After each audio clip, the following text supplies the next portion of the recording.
everybody, welcome back to my channel, Finding Faith in Fiction. I'm Chrissy, and in this video I'm going to be doing my May mid-month wrap-up.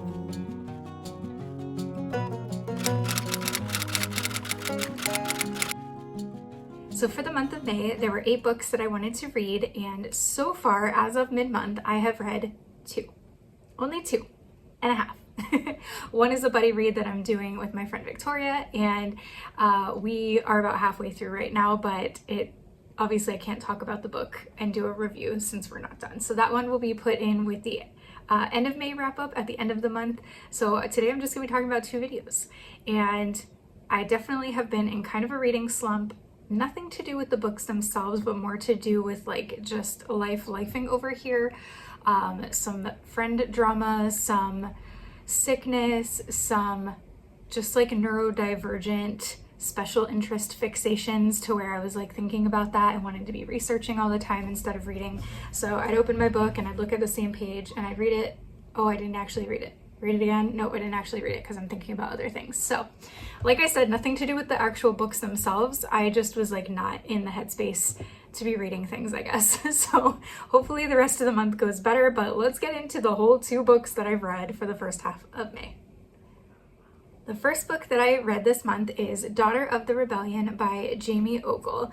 And this was actually a really great book to start with for this month because I had read Of Flaw and Scorn last in April, and so they're not even similar time periods, but they kind of had similar vibes almost, and they're both historical, so it kind of like flowed really well from one into the next. So I'm glad I started with this one. This is one that I've been excited to read for months, and was hoping that I would get in her grade for, and I did. So this is one about a gladiatrix who is a prisoner of Rome. She was taken by the Romans she's from the Visigoth tribe, which I believe is Germanic. They were like a Germanic traveling tribe. And so she becomes a gladiatrix, and she kind of convinces herself that it's great to be a gladiatrix. She has fame, people love her, they chant her name when she's fighting in the arena or Colosseum or the Ludus, and she kind of uses that as a way to survive, to kind of, I guess, yeah, like push down and repress her feelings of depression and missing home and wanting her freedom. So she tries to like convince herself that it's like this great thing and that everybody loves her and she is, a jewel of Rome and all of these things. And then we have Felix, who becomes a medic at the Ludus where she is held, I guess. I don't want to say where she lives because she's not like choosing to live there. And he doesn't want to work there, but his family situation is not good. His father had like disappeared and owes a lot of money, so he has to work to provide for his family. And so he goes to be a medic because I think it's his uncle owns it. Like this Ludus has been in their family for like a couple of generations. So he is a Christian. He wants nothing to do with this sort of thing, obviously because of the history of like Christians getting, persecuted during the past couple hundred years there. But he needs the money, so he goes and does it. And he thinks that Adele is like beautiful and gorgeous, and he's a bit captivated by her, and she's very snarky with him. She is attracted to him, but she's like very, very snarky, and there's like a lot of like hate banter. I'd call it like faux hate banter because she's like into him, but she literally can't let her guard down. She is so guarded and like hard and cold. It's not even funny.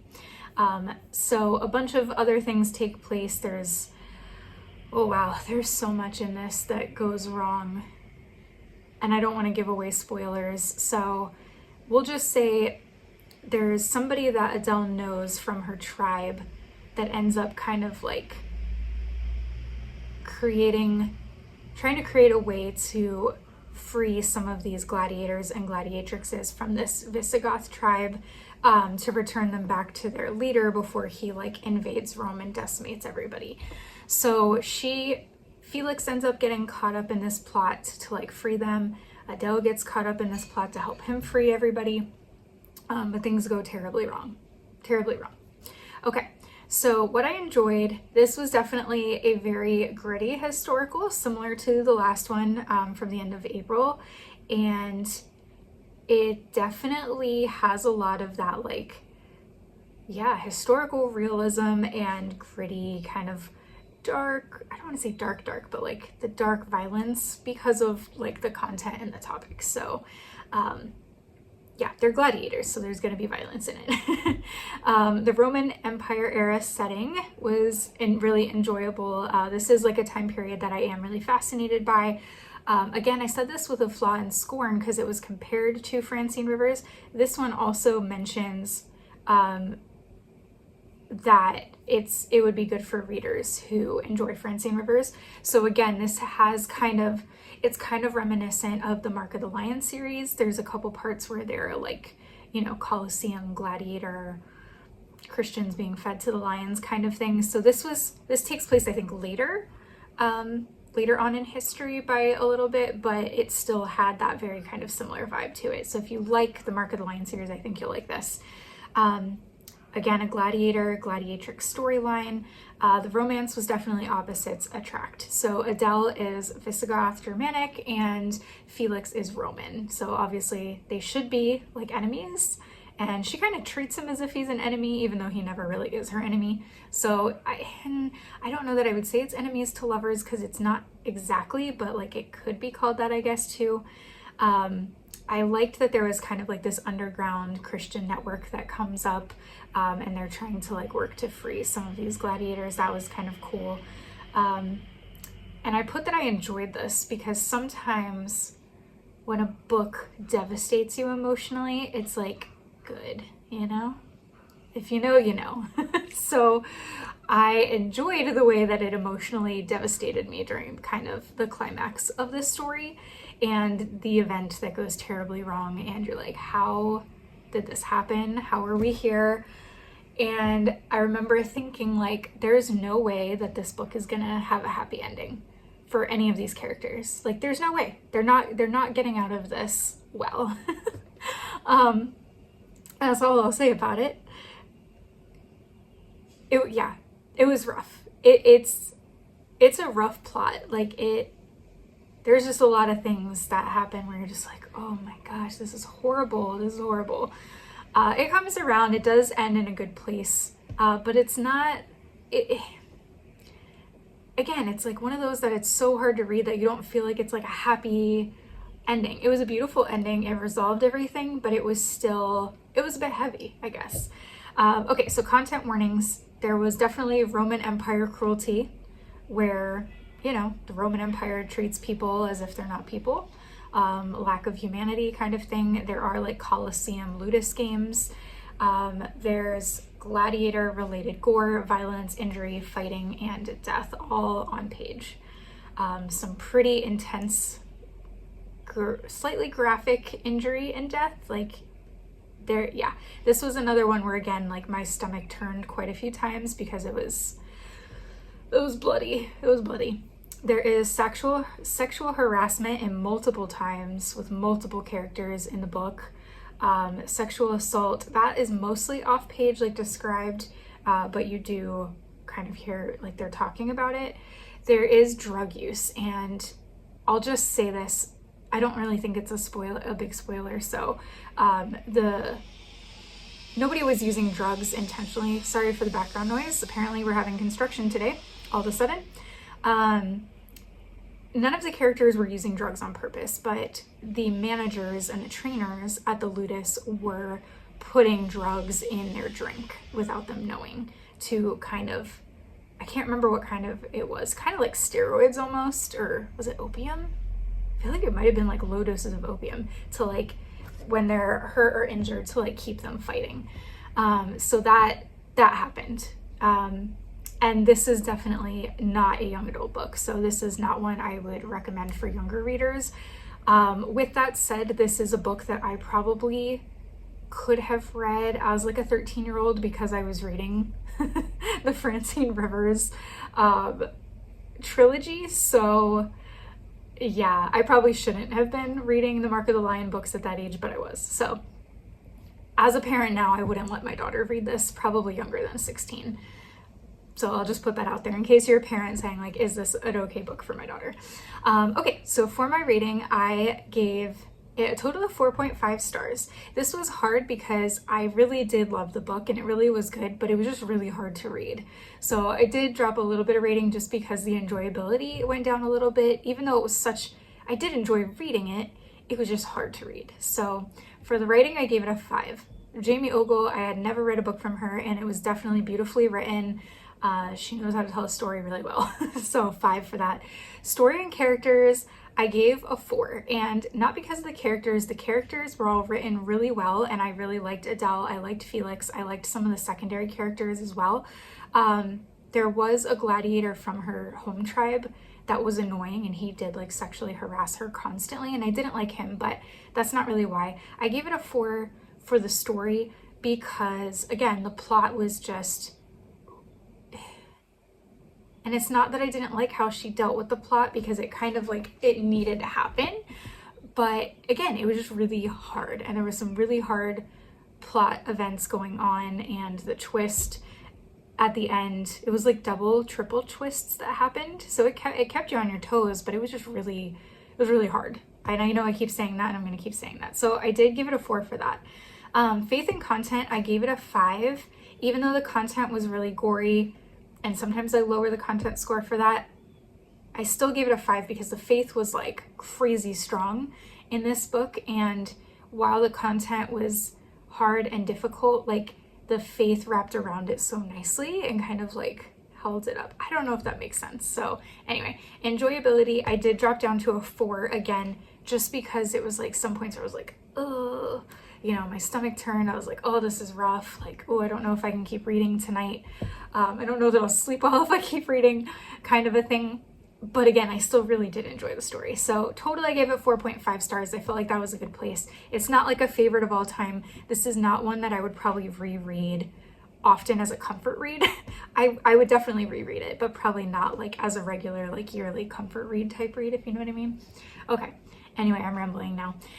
So yeah, I definitely, if you like a gritty historical, this is definitely for you. If you like the Mark of the Lion series by Francine Rivers, in both content and writing style, I think you'll love this book.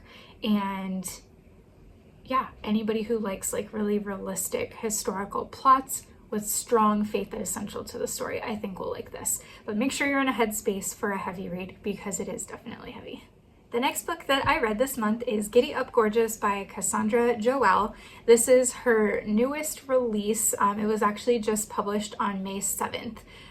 So it's actually okay that Daughter of the Rebellion took me so long to read because I had to wait for this book to come out anyway.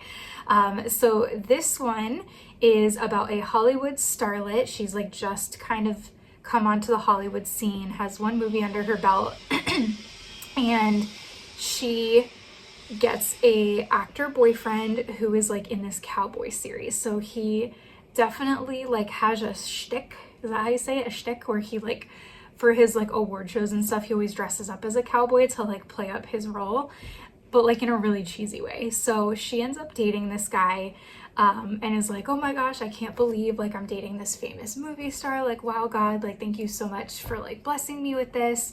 And he's not a great guy.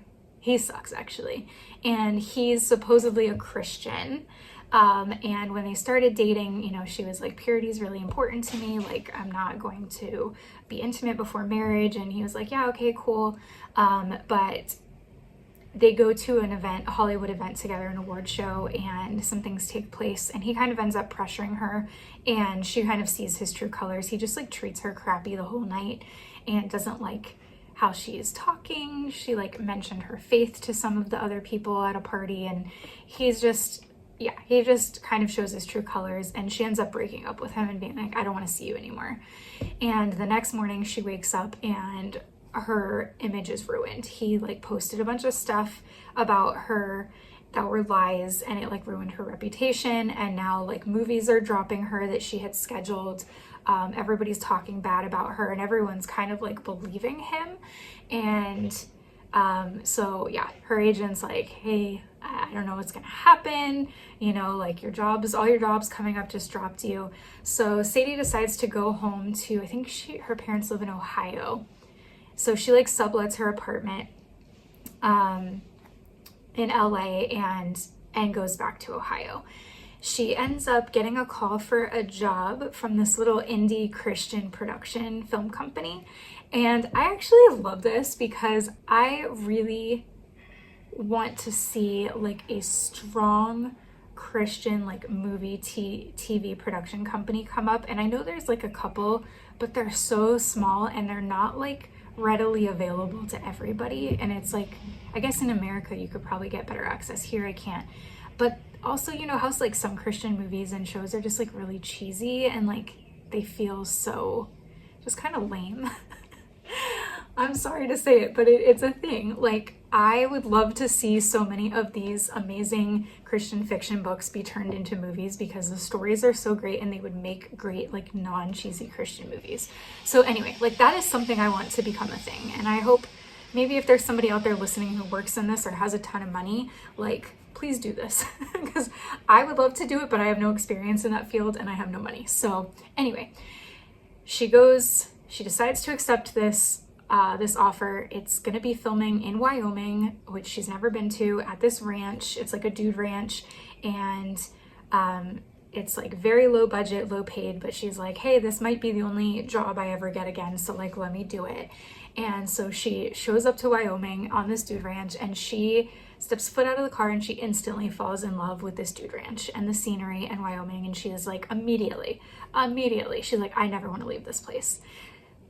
So this is an insta love story in two ways. She falls in love immediately with Wyoming and the ranch. That's insta love one. Then she meets the owner. I think his name's Billy, and he's super cool. He picks her up from the airport, and then she gets there and she meets Billy's wife, Pat, and she loves Pat. Pat's amazing. She's so sweet. She's like such like a mom and like a nurturer.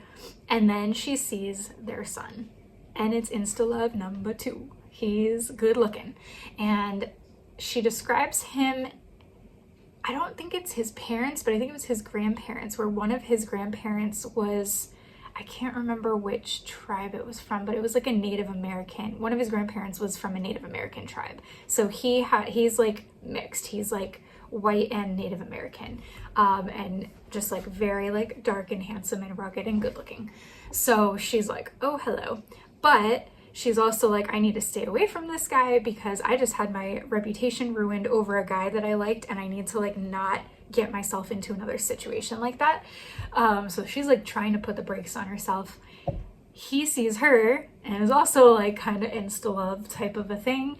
And yeah, so she starts filming the movie, and there's a bunch of horse riding scenes, but she has no experience with horseback riding. And so the production company hires him to, his name's Rhett. Sorry, I didn't mention that. His name's Rhett. They hire Rhett to like teach her how to ride a horse so that for the movie she at least looks competent, and it's like somewhat realistic because I think it's supposed to be set, the movie is set in like the late 1800s, so she has to know how to ride. So they keep spending time together with him like teaching her, but they end up doing more flirting than riding, to be honest. And so yeah, the story progresses, and it doesn't take long. It's probably a couple weeks where they're like talking pretty seriously, but he's got walls up because he's not interested in moving to LA with her. He is very anti like Hollywood type, no cell phone. He loves being out in, you know, the mountains and nature. So he's like, she's not going to be my type, but he can't stay away from her. But he's putting walls up because he's like, she's not going to stay and I'm not going to go. And his mom is so sweet, bless her heart. She's like kind of like meddling, like with Sadie, like dropping comments, with him dropping comments to try to like get them to like not like box in the situation, but like leave room open for it to blossom how it will. So she ends up getting some other job offers at the end. Her image kind of like, it had taken like a dip and then it kind of comes back up. I think people realized that the ex-boyfriend was full of it, and you know, like, he just kept posting and posting so much that it became probably unbelievable. And yeah, so that now she has to decide, am I going to stay in Wyoming? Am I going to leave Wyoming? Am I going to take this job? It's really far away for quite a few months and like risk this relationship that I want, or do I stay here and not take advantage of career opportunities? So she has to make that choice. And that's all I'll say about that. So this was my third book by Cassandra Joelle. I liked the first one a lot, which was, I think, Falling for a Cowboy. That's not right. What is it called? Hold on. I can never remember this when I need to. How to Fall for a Cowboy. Yeah, How to Fall for a Cowboy. That one was really cute. It was like a pumpkin themed like fall book. So I really liked that one. And then I had read A Ranger, a Wolf, and a Really Bad Tent. I think that was back in March. And it was cute, but I just didn't really click with the female main character. And so it was okay. Like, I ended up dropping it to 4 stars from 4.5 because it was just kind of like, it was a good story. There was some redemption in it and it had a good ending, but I just really didn't like the character. This book, though, I would have to say Giddy Up, gorgeous is probably my favorite of the 3 that I've read from her. So I did rate this one a bit higher. I gave it 4.5 stars, writing 4.5, story and characters 5, because I really loved the story. I loved the Hollywood themes, the ranch, the Wyoming setting. The characters were like, all of the characters except for the kind of crappy ex-boyfriend were like all really great characters. Faith and content, I gave it a 4. And that's only just because like there was still a lot of faith in here, but like it compared to the 2 I had read previously, it just wasn't quite as much. That's not true. There was a lot of faith in this. I guess it didn't hit as hard for me. I don't know. I might change that. I might change that to like a 5 because actually it was pretty strong. I don't know. We'll see. Enjoyability, I gave a 4.5. So this isn't like a top fave of all time, but I definitely really loved it. So overall, either way, 4.5 stars. I'm sorry, I'm so wishy-washy with ratings. What I enjoyed, cowboy ranch characters and setting, themes of like Hollywood shallowness and like trying to kind of affirm your identity through Hollywood instead of through your identity in God. I loved that Sadie is like a very kind, humble FMC. She's like becoming famous, but she's still just like so humble and like treats everybody so well. Rhett is a very strong, masculine, and protective MMC, the whole rugged cowboy thing. Very nice. I loved Pat and her cooking. The food was making me so hungry. The horseback riding training was like really a nice element, and Sadie ends up like really loving horses. And the pink sweater wearing raccoon. That's all I'll say, but I loved that. A couple content warnings, they're very mild. Ruined reputation and defamation, mentions of past alcohol use, again, very, very mild. And I would also put in there like insinuation, like part of the ruined reputation defamation was like insinuations of like sexual activity. It's never like flat out said, but it's like highly insinuated that that's what the ex-boyfriend is kind of like saying about her, if that makes sense. But this was very, very like squeaky clean. So those are like very tiny things. So yeah, I really, really loved this book. I felt like the faith was done really well, genuinely central to Sadie's, like her thought life, her actions, how she conducts herself. Rhett definitely also had a strong relationship with God, and he was kind of willing to like let her go and walk away so that she could walk out her calling and what God had for her, even at his expense. And yeah, there was a lot of